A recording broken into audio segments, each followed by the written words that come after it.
Every great villain wins by staying one step ahead, at least for a while. But today, we're doing something we've never done before. We will follow a chain of villains who almost cracked the code to victory, then see how each failure taught the next villain a better way to win, eventually leading us to the one who never stumbles. But first, we will meet the Brute. Imagine you're playing a game against someone who is much bigger than you. They are faster, they can jump higher, and they are so strong that nothing you do seems to hurt them. That is exactly how it felt for Megamind when he had to face Titan. You see, for a long time, Megamind tried to be the best bad guy in the world, but he always lost to Metro Man, who had amazing superpowers. Eventually, Megamind accidentally gave those same powers to a regular guy named Hal, who became Titan. Suddenly, Titan was one step ahead of everyone. He had the strength of a god, and he could fly faster than a jet. But there was something that made him even scarier. He had no moral compass. While most people stop to think about what is right or wrong, Titan just did whatever he wanted. He destroyed buildings and chased the hero around like it was a game. Titan stayed one step ahead because nobody could physically match him. He told everyone the city was under new management, and for a while, it looked like he had won. But Titan's biggest problem was that he had no plan. He was just a guy trying to get a girl named Roxanne to like him, and when she said no, he acted like a kid having a tantrum. Even when he got over the hurt feelings that Roxanne caused, it still didn't stop him from destroying Metro City. This is because, at the end of the day, Titan is an unintelligent, naive man-child who was given powers he couldn't really handle. So it made sense that he didn't strategize or come up with a plan beyond public destruction.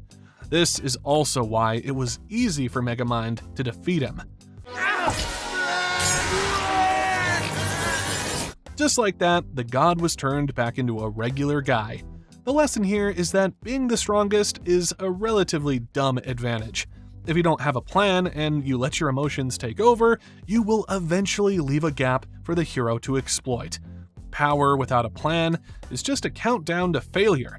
So the next villain steps onto the board having learned that lesson. Instead of charging forward with nothing but power, he builds a plan that guides every move. Enter Syndrome. He's a massive upgrade because he didn't wait for someone to hand him superpowers. He was a regular kid who used his giant brain to build his own. Amongst other things, he created rocket boots, zero-point energy, tracking systems, and the Omnidroid. Unlike Titan, who started his villainy 5 minutes after getting his powers, Syndrome spends 15 years shaping one clear goal: wipe out every superhero. Then step in as the only hero left. After that, sell the tech to everyone, so being special stops meaning anything. That is a real plan. But there's more. This dude should also be respected for taking the time to study his enemies. He lures retired heroes to a private island, watches how they fight, and if one of them damages his Omnidroid, he upgrades it. The next version comes back stronger. It's kinda like what we are doing with this video. We are building villains and upgrading as we go until we get the absolute best. And if Syndrome, as awesome as he is, can be found this early, it means the subsequent villains are just too great. Anyway, with Syndrome's Omnidroid, many of the supers are killed, and by the time he brings Mr. Incredible to the island, the machine is almost perfect. So where does he slip? First mistake, talking too much. When he finally has Mr. Incredible trapped, he cannot resist explaining everything. He shares the plan, talks about being rejected as a kid, and smiles while spelling out how he will win. He continues with the monologuing again when he has the entire Incredibles family in his grasp. That speech gives the heroes time to think and to escape. Syndrome wanted credit before victory was secure because he felt his track record gave him that right. His second mistake is also tied to his ego, which dictated his monologuing. The Omnidroid learns and adapts, so when Syndrome starts celebrating even before he's won, the machine turns on him. A better villain would have kept tighter control or built a kill switch that could not fail. Or better yet, Syndrome could have gotten off his high horse and executed his plan more humbly. Then, the final mistake is the cape. Edna warned about capes, and since Syndrome had studied a lot of supers, he should have known that capes were dangerous. Maybe he just didn't read that part of his research. But whatever the reason, that tiny fashion choice costs him everything. So the next step up has to fix that. No long, unnecessary speeches, and no silly details like a cape flapping in the wind. Hopper is a massive upgrade in discipline compared to the villains we've seen before. He doesn't care about looking cool, and he certainly doesn't wear a cape. He even has a big scar on his eye from a bird attack, but he doesn't let that stop him. Most importantly, Hopper never wastes time bragging or monologuing to the hero. When he speaks, it's only for two reasons: to make the ants shake with fear, or to teach his gang why they must stay in control. This is because Hopper is a master of psychology. He knows that his gang is much smaller than the ant colony. So he stays one step ahead by keeping the ants convinced they are weak. This is a guy who doesn't have the advantage of sophisticated weaponry like Syndrome, or the superpowers like Titan. Dude doesn't even have the numbers, so psychology would have to do. His plan runs on steady pressure.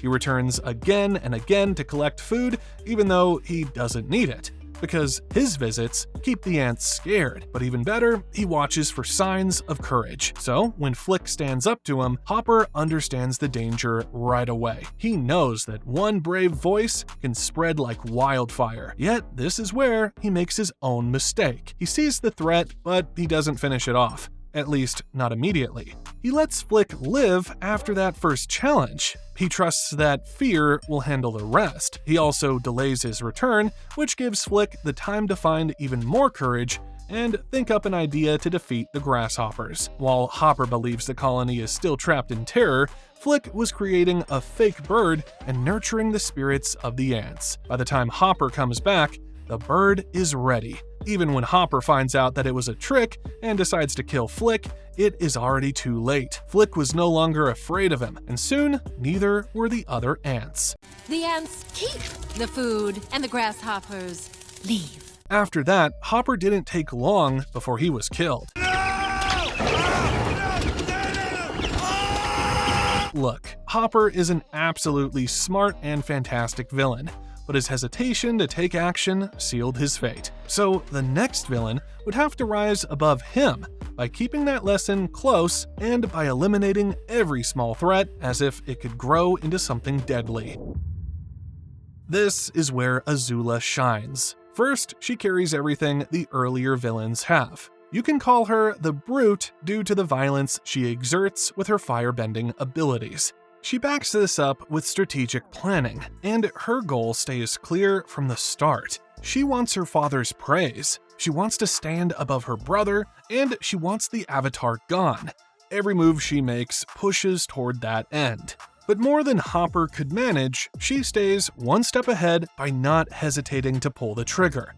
When Azula hunts, she barely wastes any time eliminating a perceived threat. Fire and lightning fly first. Questions come later. The only time she holds back is when she builds a trap, like when she tricks Zuko and Iroh in Season 2, Episode 1. She had lied that the Fire Lord wants them to return home as honored guests, but in reality, she just wanted them arrested. This is because Azula knew her limits. Taking on a great firebender like Iroh would have been impossible, but luring them into a trap wouldn't. So she went for the latter, even though this didn't work. But when Azula knows that she can take on her enemy, she doesn't wait another season to strike. She proves that during the battle at Ba Sing Se. While Aang reaches for the Avatar state, she doesn't stand around waiting for the bald kid to finish his transformation. As he was glowing with power, she shot a bolt of lightning right through his back.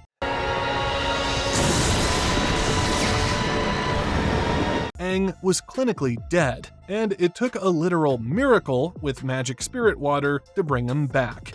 No other villain in the entire series comes that close to ending the story in a single strike. But like all villains, Azula also has a major flaw that ruins her. Her stumble came from untreated paranoia and her excessive reliance on fear for control. Because she only used fear to keep people close, she never realized that there were other motivators, such as the one used by our next villain. So when her best friends Mai and Ty Lee decided they loved Zuko and their friendship more than they feared her, Azula's world shattered. This betrayal sent her into a spiral of madness. She started seeing enemies in every shadow, firing her guards and even her servants until she was completely alone. By the time the final battle arrived, the calm genius was gone. She was wild, reckless, and emotional, attacking with a fury that her brother could finally see through. She was one step ahead of the entire world until her own mind became her biggest enemy. The lesson Azula leaves behind is that while fear can build an empire, it is not as efficient as what the next villain uses. Lord Shen walks in as a cleaner and colder version of the villains before him. Where Azula uses mostly fear to control, Shen runs his world with a mixture of mutual aspiration, earned loyalty, and a bit of fear. The wolves and gorillas that work for him do so because he has proven in the past that he's got their backs. If you check Shen's history, you would discover that he was the only one who showed the wolves kindness. These guys used to be the guards of Gongmen City, but were outcasts after they helped Shen commit the panda genocide. Following this, they continued to help Shen with his quest. Then there's also the fact that Shen has proven his worth as a powerful conqueror, one who wants to render Kung Fu useless, and in doing so, to elevate the status of the wolves. However, this doesn't mean they don't fear Shen. They know that this aristocratic peacock wouldn't hesitate to kill any of them if they mess up. And this right here is how he is a step ahead of villains like Azula. Shen keeps his distance from messy feelings. He does not need friends who might change their minds. He treats his wolves like parts of a machine. They know their jobs and they do them. The only crack appears when he orders the wolf boss to fire into his own ranks. But when the wolf refuses, Shen kills him and fires the cannon himself. No hesitation. That moment shows how far he will go to keep control and how emotionally distant he is from those around him. For a long time, this kept him ahead. However, even a genius like Shen can stumble, and his mistake was that he made things personal. He was a genius who could have won the war he started, but he took things personally by becoming obsessed with a prophecy. A fortune teller told him that a warrior of black and white would stop him, and instead of ignoring it and finishing his invasion of China, he wanted to prove that prophecy wrong. However, by doing so, he actually provided the very trauma that Poe used as fuel to find inner peace. I scarred you for life. See, that's the thing, Shen. Scars heal. No, they don't. If Shen had just stayed focused on his goal and ignored his feelings, he probably would have been unstoppable. The lesson he leaves behind is that even the best weapons in the world won't save you if you let a personal grudge dictate your otherwise smart plan. This means that the next villain has to avoid this flaw to be one step ahead of someone as magnificent as Shen. Our next villain is basically a capitalist, but with devilish tendencies. And like any other businessman, he uses hired help and has a plan to acquire some wishing star. The only thing though is that he can get distracted once in a while. You see, while he is focused on that star, he can also take some things personally, like Shen. For example, when one of the Serpent Sisters mocks him with a nursery rhyme and calls him little, he's pissed, and the result is deadly. Oh no, I misjudged the situation! This is why you don't cross Jack Horner. But the difference is he doesn't linger on secondary things for too long, as Shen did. Jack Horner is more focused on getting that star, which would give him all the magic in the world, so that no one else gets any. All of the magic in the world. For me, no one else gets any. Jack runs a crew the way a builder uses tools. His workers exist to be spent. When he needs a bridge, he turns their bodies into one and drives straight across. There is no friendship to betray and no loyalty to protect. If a plan fails, he reaches into a bag full of magic and pulls out another answer. A talking cricket tries to dig into his past and find a sad story that explains him, but he shrugs and admits he had a good life. Yet he chooses to be cruel, and that choice keeps his actions clean and direct. To him, the heroes are just obstacles standing between him and his wish. Nothing personal. So where does Jack truly falter? Well, truth is, it's something to do with morality and philosophy. You see, Jack is unable to see the bigger picture. He wants all the magic in the world because he thinks it will finally make him happy.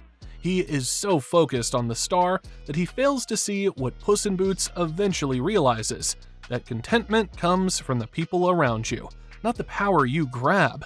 Jack is dead inside, which means he can't be tricked by emotions, but it also means he has no reason to stop. He pushes so hard for a wish he doesn't need that he ends up being consumed by the very star he tried to claim. What did I do to deserve this? Jack Horner is almost the peak of villainy because he fixes nearly every tactical error we've seen.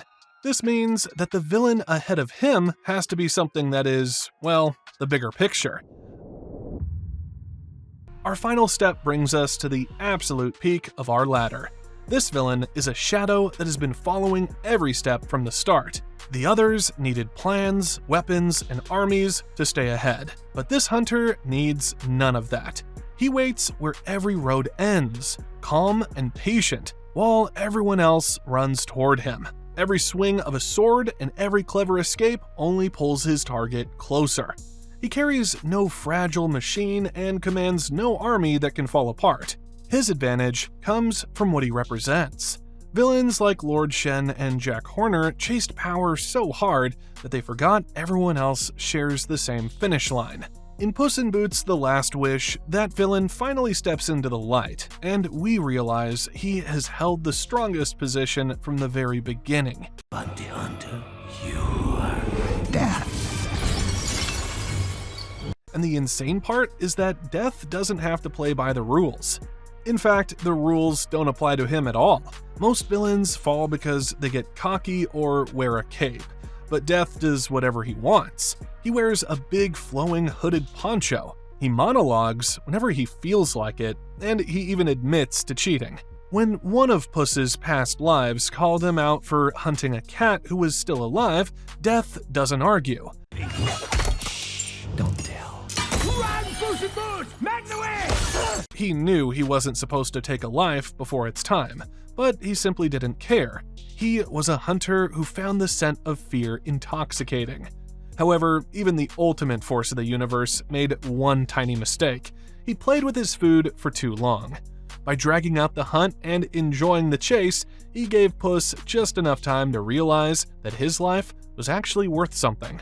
At the very end, Death even rants in Spanish, frustrated with himself for not finishing the job sooner. But even though he stepped back and showed a little bit of respect because Puss finally grew up, it doesn't change the facts. Death isn't beaten, he just decided to wait.